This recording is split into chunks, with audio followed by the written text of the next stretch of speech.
Hey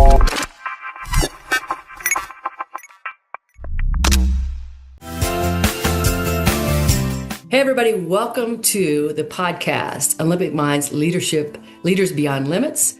This is a podcast for the leader of leaders, the visionary of visionaries. It's for those leaders who want to go beyond success into significance.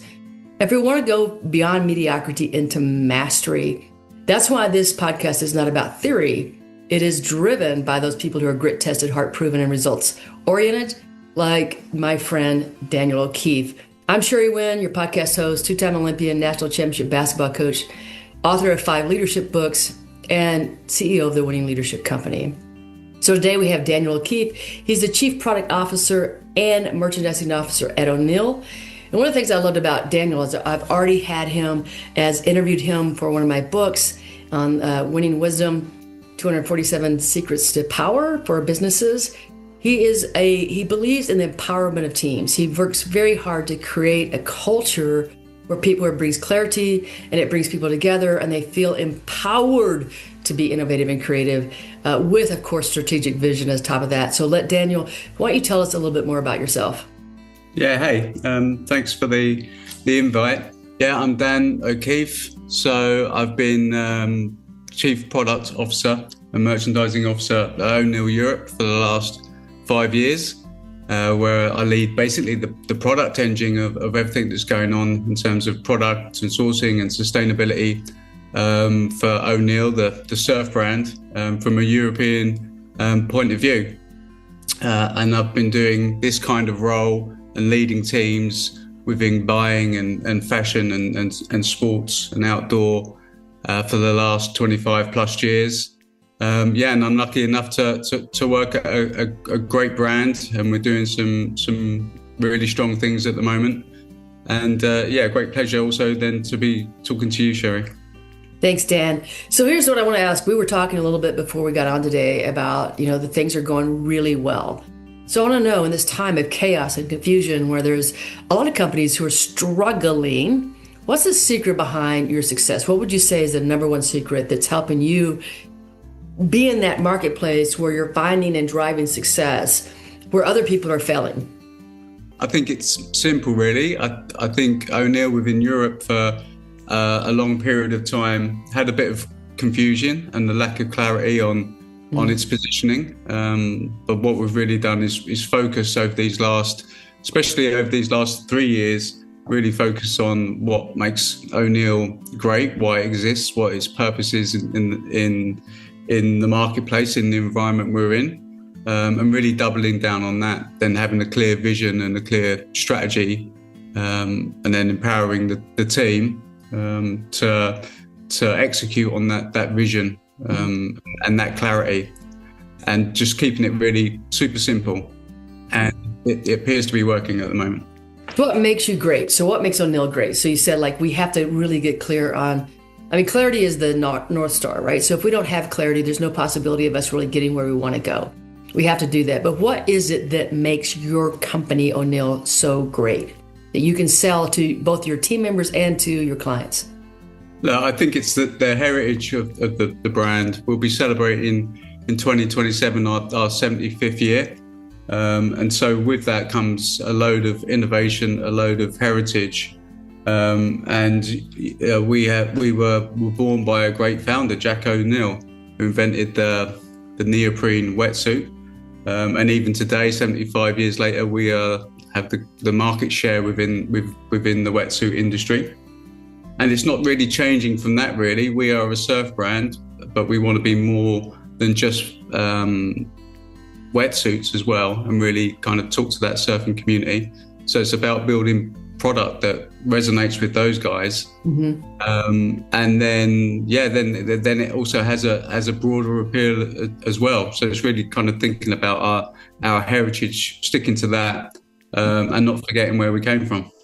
Right. It's amazing that you've been in business for 75 years. How many companies can say that? Even in the United States, we had companies that were here for a long time and then faded. When times changed, they didn't change with them. So how important is it for you to have a culture of innovation and creativity, and how do you build that culture? It's critical, I would say, We were built on innovation, so we still need to have that within our brand, and maybe we forgot about that for a few years. But it's important to embed that within the business. In O'Neill Europe, I kind of carved out a small department that really just focuses on that, on tech, innovation, and sustainability. And then that becomes the starting point or part of the kickoff of a season. Okay, what do we want to do? What do we want to achieve? What kind of franchises do we have in our locker that we can lean on and bring to life in a new, fresh way? But without those innovations, then you just become another brand and get lost in the sea of apparel. Right. So I had the pleasure of working with your team for a little bit, and it was so wonderful to see how engaged they were. So how, when you're building a culture, when you're creating that culture of connectedness, right? So we have to have connectedness. I mean, a lot of people will say to me, oh, well, we have a silo and we know that's just how the company goes. I'm like, no, like silos are not acceptable in any company. It can't be acceptable on any team, because then you're stopping your productivity, you're stopping your ability to scale, you're stopping innovation, you're stopping everything when you create the silos. And so how do you really build a culture where people feel like communication is of essence, where people really want to work together? How is that built? Yeah, I think it's built really through taking a sort of hard stop on behaviours that you don't like. First of all, for me, when I come into a new team, or let's say I adopt a team, for me it's really kind of spending those first months identifying what needs to improve within your team yourself, and getting that game up to a good level when you can start to really kind of have those conversations, let's say with other departments. So really it's kind of looking within initially, and then thinking about, okay, look, I think everyone's got the same goal here. Everyone's got the same intentions, ensuring that strategy is comprehended across the group. And then, working with each other, communicating with each other, having the right cadence of meetings. And then for me, with my own team, it's about really empowering those guys to own their business, understand that their job is not just about completing a to-do list or working to a job spec. It's about how can we make the business win. And I also then think with that, let's say, shared commitment to winning, it becomes a lot easier, and then people understand their value within the business. Right. And so I've seen a lot of people make big mistakes when they take over a team or a company. And so the biggest mistake I see is they don't go in with questions first. So they go in they think they have the answer without even knowing what the questions are, the problems are. And so when you said, hey, let's sit down and let me talk to everybody. Let me find out what they're thinking. So what kind of questions are the best questions to ask when you come in like that? Because so many people, and I work with some, like that they tried, I had one person I worked with, and they agreed with me 100%. Like I'm not going to do anything. I'm not going to take any decisive action until I have all these, meetings and all these questions, and then I'm going to do something. And she did the exact opposite. She went in and they had an event, and she just, in the first meeting, it was like, we're not going to do that. We're not going to do that. We're not going to do that. We're not going to do that. I said, oh man. So now you got to repair all those relationships, right? So when you sit down with people, what are the one or two best questions when you're in with a new team or in with a new company that you can ask individuals that's going to help you gather the information that you need so that you can then really move the team forward? Yeah, I think, like a few questions kind of really spring to mind. So when I first joined O'Neill, I spent that time really having one-to-ones with everyone in the team and the wider team. For my own team, really, one question I always ask is kind of what gives you energy, and that could be energy within business, but can be outside. So kind of have an understanding anyway what kind of makes them tick. Understand what their kind of frustrations are with the business currently, and I think the best question, kind of looking back at it, that I asked everyone, I asked them, if you were CEO today, what would be the three things that you would do with the business straight away? Wow. And yeah, I mean, some varied answers, but then some consistency. And I always think that the answers actually within a business that's been around for so long. People understand what's wrong and what's right, and sometimes it's just up to the leadership to listen to that and then try and act on that in the best way and the best timing. I love those questions. I think, what gives you energy? Just to understand, that's an understanding question, a passion. What gives you, what do you come with that gives you energy, that makes you excited to show up today, that, if you could do this more would just double your productivity. And what a wonderful question, because that is like tapping into more than just the company, it's tapping into the individual. So you're showing that individual how much you care about them. So, a lot of companies struggle with, how do we reward people? Like, how do we get people to feel like they're valued? And I think that is something that if people don't feel valued, like, they're going to give you less. I mean, there's just no way they're going to show up with 100% for you daily. So in your experience as a leader, how do you make certain that your people feel valued? For me, it's understanding of what we're trying to achieve. And then I think once the team understand what we're going to achieve and how we're going to do it, what behaviors we want to see, then they feel that's where people really feel valued. So understanding that their job will add value to what we're trying to achieve as a business, and then spending time with them, making sure that with my direct reports I'm having weekly catch-ups and challenging them and supporting them in equal measures, making sure that we have mid-year reviews and end-year reviews. I think a lot of businesses, and we do the same, we do a lot of nice things in terms of boot camps, yoga sessions, catching up for drinks, town halls and that kind of thing, which I think is great. But I just think people need to understand what the business is trying to achieve and how they can add to that. And that is, for me, as valuable as anything else that you can add on, which is a benefit or a perk. Yeah. So let's talk about the boot camp. So you said boot camps. I was like, okay. So when you say boot camp, like, I go to military, oh my gosh, like, what are you doing at boot camp? And what does that look like for your company? And what are you trying to achieve? What's your objective through a boot camp? No, that is definitely kind of as it sounds. It's a fitness session once a week for the teams to get together. Obviously we're a sports brand, we're a surf brand, so people like to be in movement and energized and working together. So it's basically exactly how it sounds. It's getting people together, working hard together, and then they're also enjoying each other's company. Wow. I love it. I love it that you said yoga, you said boot camp, and then, so those were activities you can do together. And then you said, sometimes we just go have a drink together, like just to get, just to do something that's not focused on anything, but just relaxing. So you mentioned a couple of times, like, kind of like not accepting behaviors or disciplining behaviors that are not in alignment. What I've discovered through a lot of my coaching with different C-suite executives and middle managers is they tend to struggle disciplining when it's one of their better people. So they'll say to me something like, oh, but we can't like terminate or fire, Jack, because Jack is our biggest salesperson. I'm like, okay, let's look at this. So you've had 5 people quit because of Jack, right? So what is the cost of that? And the next thing they'll say to me, well, if we terminate Jack, Jack will go to our competitor. I'm like, well, good. Like, let Jack go ruin their team. Like, why are you concerned about this?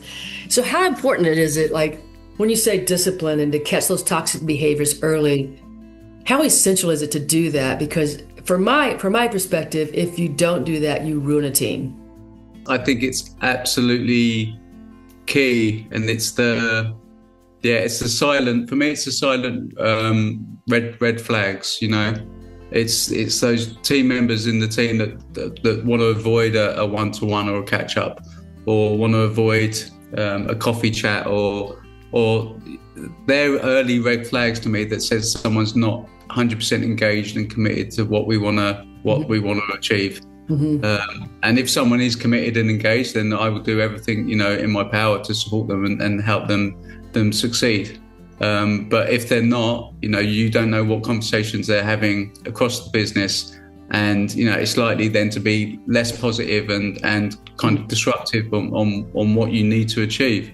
We're trying to achieve something as a business. And when we do that all together and as a team, it's much more rewarding and fun than, trying to be clever or disruptive towards the end goal. Yeah, that's one of the things that people are, teams are teams. It doesn't matter if it's an athletic team or it's a company team, teams are teams. And so the dynamic of a team is the same. So if teams are that doesn't mean you have to be best friends with everybody. That doesn't have to happen. But you have to have an equal respect among people, right? You have to respect the people around you. And so that one toxic person, and I had this happen to me in my career, right? Is I let a group of toxic, like it was more than one, it ended up being 3. But I had a winning program. We were like always 25 plus wins. And all of a sudden I recruited this group of young people and I knew something was wrong right off the bat. It just felt icky. Like it felt bad.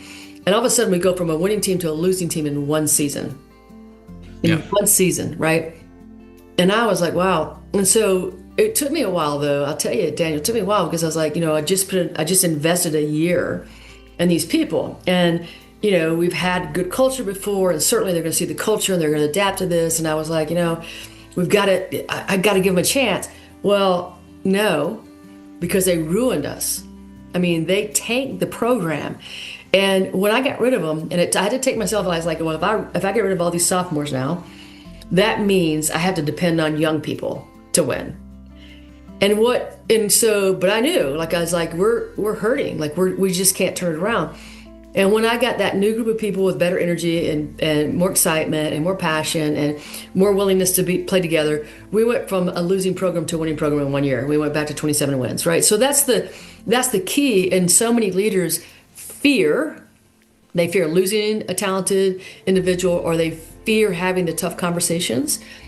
So tell me about, how do you have one of those tough conversations? Like, I think people don't know how to do it. Like they feel like they have to be mean, or they feel like they have to be gruff, or they feel like they have to be sharp, or they feel like, but what is it? What's the key to having one of those good conversations where there could be a better outcome? Yeah, I think it's about staying quite neutral in the scenario, not being overly emotional, obviously understanding their point of view, because you don't know really what's going on in someone's head. So you need to ask those right questions to understand. But once you're clear that they haven't got the best intentions of you or the business, and they're adding more toxic energy than anything else, you just need to be super, super clear. So what's your key to being neutral? So here's the thing I think that most people don't have the key to, and what you do is they go into a conversation and they feel like defensive. They get defensive. They get like they feel like they have to win the conversation or win the point. I mean, what is the key to remaining neutral in these conversations? Because that's really what it is. You don't get reactive. You're able to respond rather than react. So what is that key so that when people listening to this, they're like, yep, like I know I go in a little defensive, or I go in, I lose it, or I go in and they say something and I just blow my top. What's the key to remaining neutral? Yeah, I think it's just asking clear, concise questions, and not kind of reacting too much. Listen, but don't react on every topic, everything. Don't let anything kind of spike your energy up or down. Just stay really kind of flat. Listen, understand. But really don't give anything away. Kind of openly, transparently, I will struggle if someone's getting sort of emotional. That's more where I struggle. If someone's getting kind of defensive and aggressive, that's fine. I just kind of step back and let them have their rant and listen and try and ask the right question.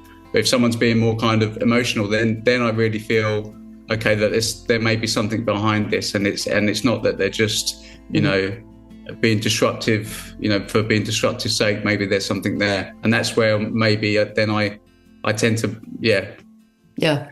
Well, I think you're looking for, as we know, as you just kind of said, you don't know what's going on in somebody else's head. Like there's no possibility, right? And so if you don't explore that, you don't know what's going on. Like they could have a terminal spouse, they could have a kid that's doing drugs, and they could, I mean, there's all kinds of things that we can't just drop at the door, right? We can't just say, and they used to tell me this when I was young. I mean, it's changed now, but when I was young, they're like, well, whatever's going on in your day, you just got to drop it at the door before you get in the gym. Like that was kind of the idea, which was insane because we can't just let go of all the things that's impacting us.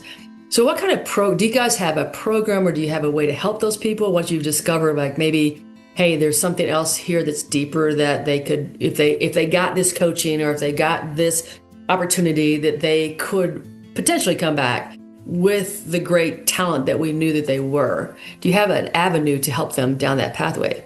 I mean, there's definitely avenues, so I'm based in the Netherlands, and there's a lot of kind of governmental schemes, etc.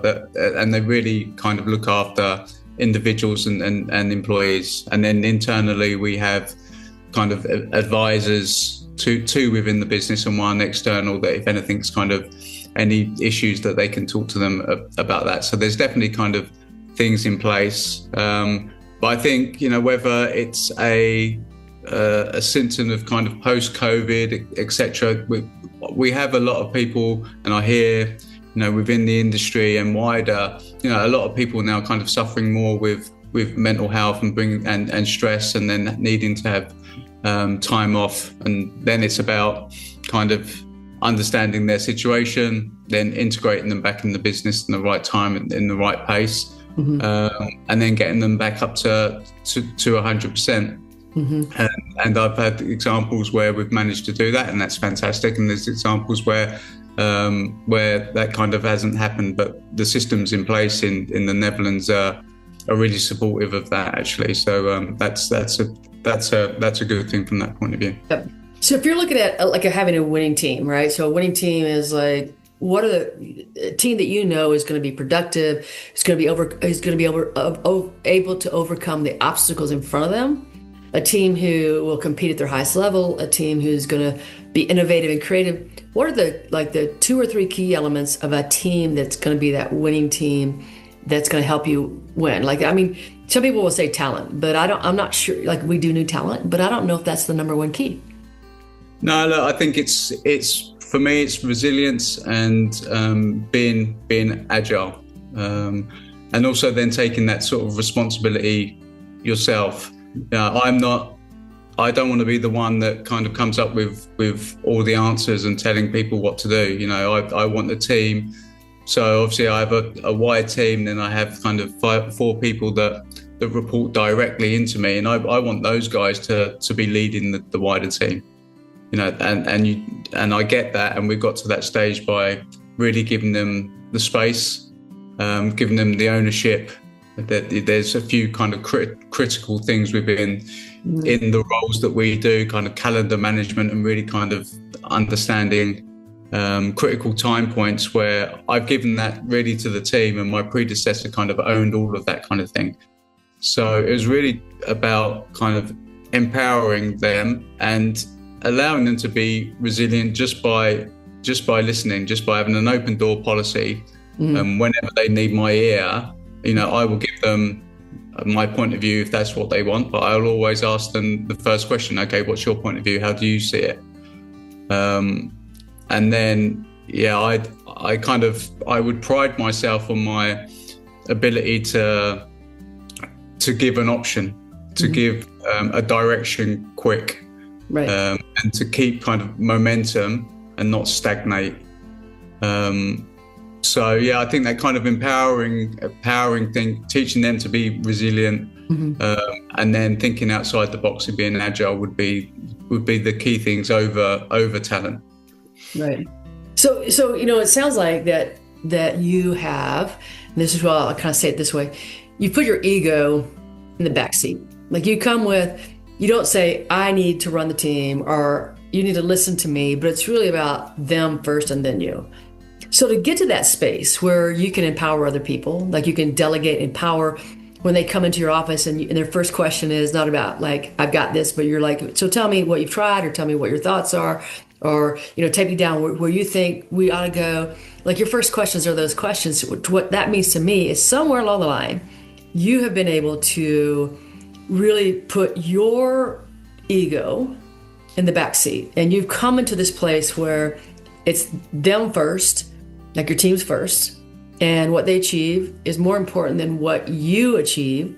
So tell me, how did you get to that space? Because so many people, so many leaders are about me, and now they call it servant leaderhood, or whatever you want to call it, but they have to get out of the space. And I know when I was young, like Dan, I was like, when I was young, it was all about me. Like, I thought it was about them, it was about me. So what enabled you to get to this wisdom place where you feel good enough about you that it doesn't have to be about you anymore? It can be about the company and the team and the other individuals. Yeah, I think, I've definitely worked for some big leaders in our industry, and I'm from the UK, and I've worked with some of the best big leaders kind of over the last 25 years. And those leaders, tended to be, I would say, kind of ego-driven, big characters, the kind of stereotypical sort of characters and leaders of business, and not very nice people sometimes, but successful people. But they have a kind of gravitas about them, and that they walk into a room and you notice them. And I never really felt that I had that kind of level of gravitas, or that level of charisma, if I'm being open and transparent. And so I felt that I've needed to kind of lean on other things, and learn from other people, and learn from people. I've worked in a few different companies and different leadership styles, try and take the good things from those people and leave the bad things kind of behind. But because I felt that I haven't necessarily had that kind of big, empowering gravitas about me, I've kind of then not consciously thought, but really kind of work with people and then understand how they can add value to me and I can add value to them. Yeah, because I think that kind of, you're more powerful when you're working as a team than just kind of one person's point of view. It's so kind of narrow, and right. And my opinion and my thoughts may be the best in the room, but probably not. So I need to hear. I love your vulnerability, right? So with that is confidence. I think a lot of people don't understand that there's no possibility to be vulnerable without confidence. Like, you're standing in your ability to say, this is not who I am, but this is who I am, without shame, without like regret, without like any guilt kind of laden thing. It's just like, yeah, I found another pathway. This is the way that I found it. And I think the greatest leaders have the confidence to be vulnerable, like to stand up and go, this is what I do well, and this is what I don't do well. This is who I am, and this is not who I am. I think other people cover it sometimes. Not always. So other people cover it with how strong I am, how, my opinion is the best one ever. I'm the expert. You need to listen to me. So vulnerability, how did you, is it something that you like were born with? Did you watch your parents do this? Or did you just start learning that people are attracted to people who don't have all the answers? People are attracted to people who can say, like, I don't know. People are attracted to people who say, I made a mistake and this is what I'm going to do about it. So where did you learn this deep level of vulnerability that you can share openly?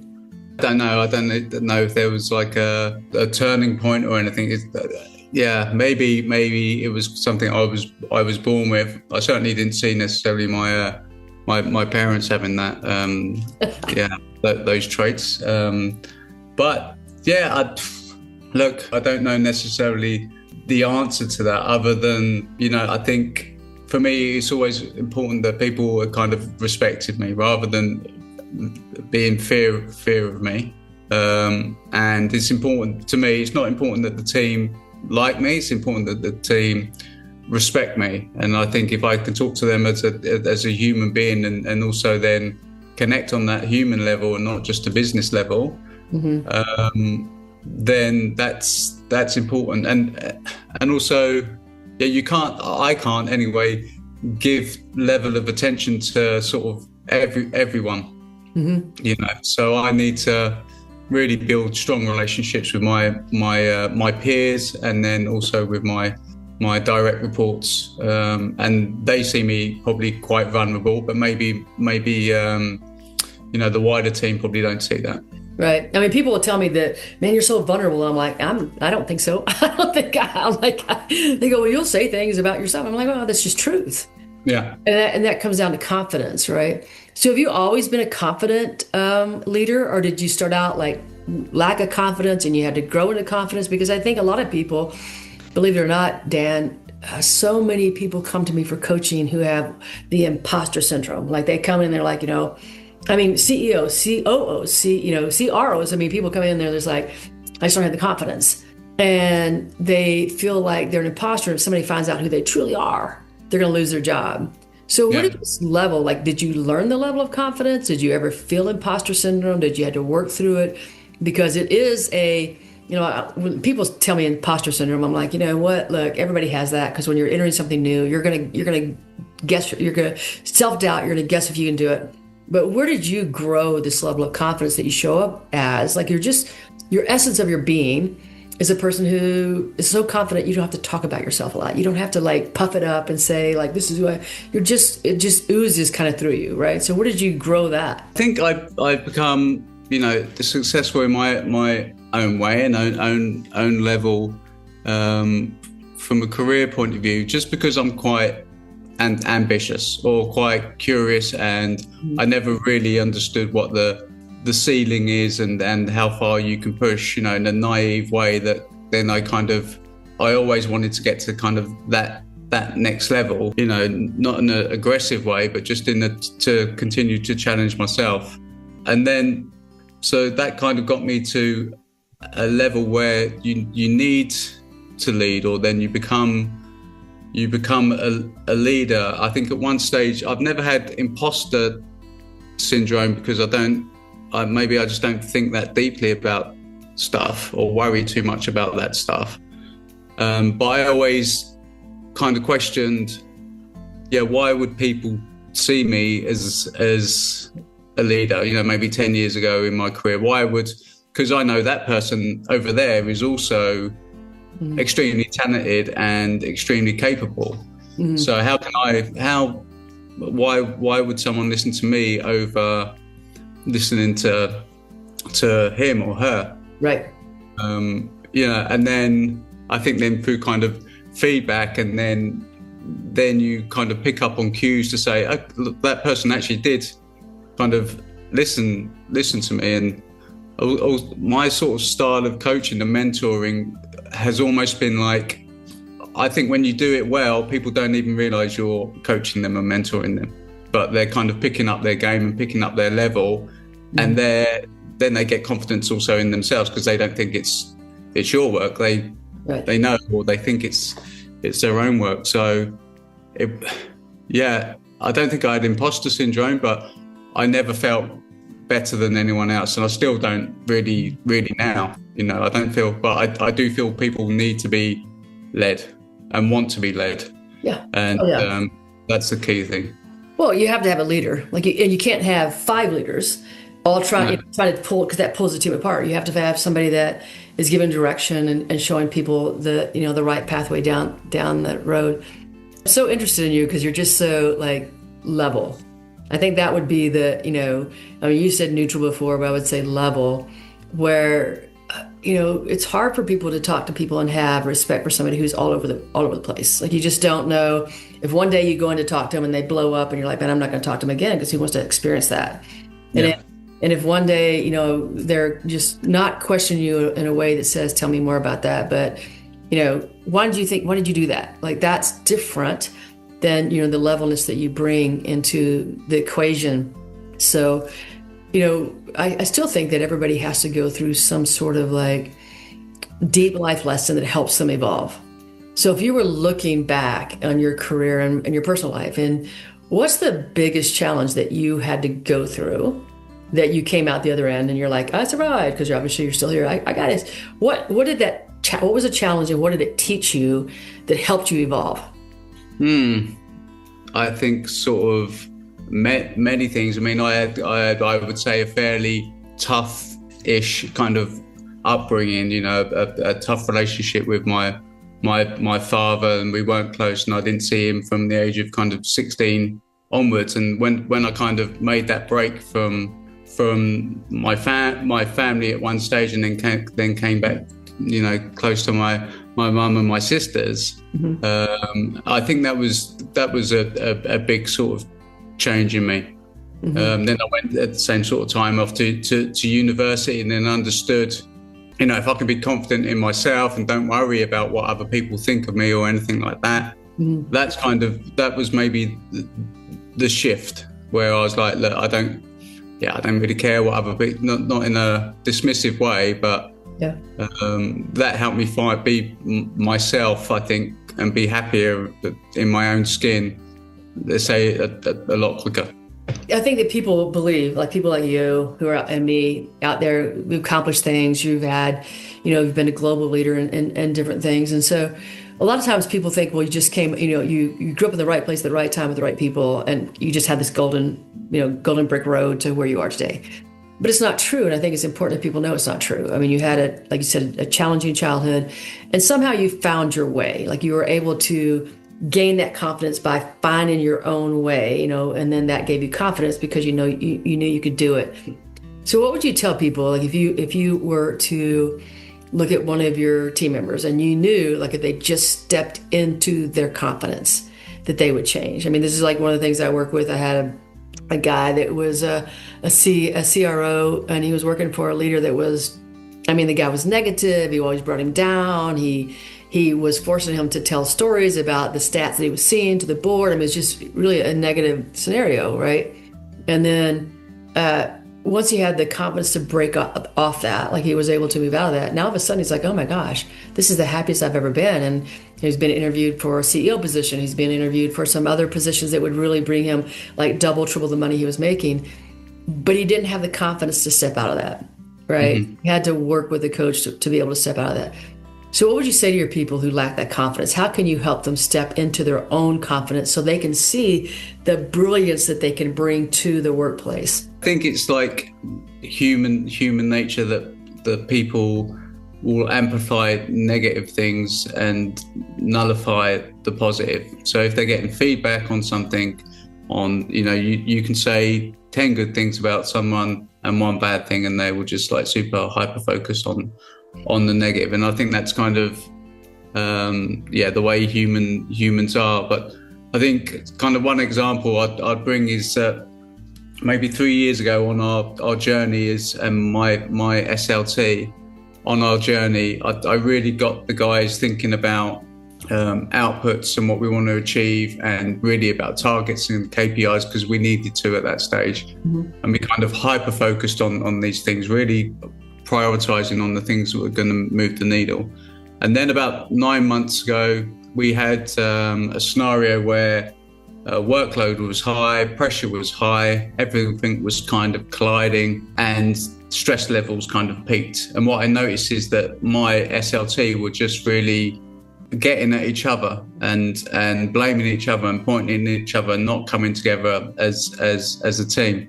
We had another kind of an away day, and then I called it out straight away. Look, guys, we are leaning away from each other and putting against each other when we should be leaning in. So we had a session of, we all spoke about what our challenges were and the help that we needed from other people. And that was great. And then we asked one question, or I asked one question, tell me 3 things that you really appreciate and admire in your and the team. And they spent a little bit of time. And because they heard these positive things from their teammates, which they'd never heard before, in this kind of isolated scenario of, okay, we're going to move from outcomes to think about our behaviors and how we want to show up. But hearing it also from their peers was actually really quite powerful. And because it wasn't about, okay, these are the 10 positive, and this is the negatives. These are the things that I really enjoy about working with you. And it wasn't a loving or, fluffy. But it really kind of broke through. And then people really heard it, not from me, they heard it directly from their peers, and that kind of really resonated. And now, I think the result of that is that now we identify when we have these times of stress and these peaks, and we lean into each other and help each other rather than kind of fight against each other. What a wonderful, powerful session, right? So you took it off the, what we have to do into who are we? How can we work together? What are the great things we can find about each other? I mean, just moving that back into that. We used to do, when I coached, we did what we called a positive circle. And I heard somebody else talk about it, and I was like, that's so stupid, it's so silly, I can't believe, why would I want to do that? And then when I did, I implemented it. And what it was like, we would start off and I'd say, let's say we have 15 people. I'd say, okay, number one, we're going to go around the circle one time, and everybody has to say something positive about, why they love playing here, and there's no repeats. And so there's 15. Sometimes we go around 10 times, and it's 150. Right. Yeah. So it's amazing how that shift. And then people started asking if we could do it. Can we do a positive circle today? I want to share something that I love about a teammate, or I want to share. And so it became a really interesting way to move that needle into more positivity. And I think that people, like you said, I know this to be true, is that we think negatively, and we think in terms of minimizing our accomplishments rather than maximizing them. And I'm not saying maximize them to the point of throwing them out there in front of other people, but just in our minds, understanding that how powerful that we really are. So Dan, if I haven't asked you a question, there's a question that you wanted to answer that I haven't asked, or if there's something that you want to share today, now's your time to do that. Yeah, I think it's, I mean, the way I see it, how leaders, or how I see a good leader, because there's millions of different types of leadership styles. But I think it's taking a leader should be really taking themselves out of the equation, thinking about their team, thinking about how they can empower their team, how their team can make them actually better, or how my team can make me better, and how I can make my team better. I think take yourself out of the equation and allow your team to kind of shine, and you'll see rewards beyond what you think you can imagine. And then when you step out the business, you've left the business in a better way. You've got a team there. Pick up the sword and keep fighting and improving what you've already done. Yeah. So let's end this with just you saying a little bit about O'Neill again, so for people who don't understand what you do and what the company does, if they're looking for your product, where would they find O'Neill, and what is your specialization that they can purchase from you? Yeah, I mean, in terms of O'Neill Europe, we've recently relaunched our Originals line, which is a kind of really strong heritage line across men's and women's, which is really about surf-inspired apparel, which is doing really well, really resonating with the core surfer, but also a broader audience.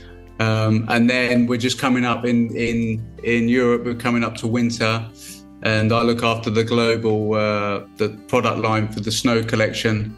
We just won some key awards in Europe on some of our innovation pieces. We've relaunched our snow collection, so that's available on O'Neill.com, and we're super excited for this season and to continue to grow from the summer we've just had.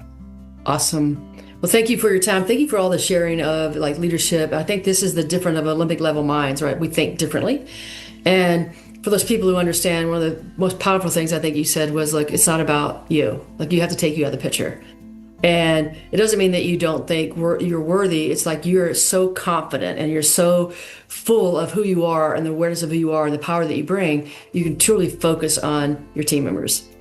So everybody, thank you for coming to our podcast, Olympic Minds, Leaders Beyond Limits. Please share this podcast with other people. Until we meet again, have a winning day. Bye now. Great. Thank you, Sherry. Thanks.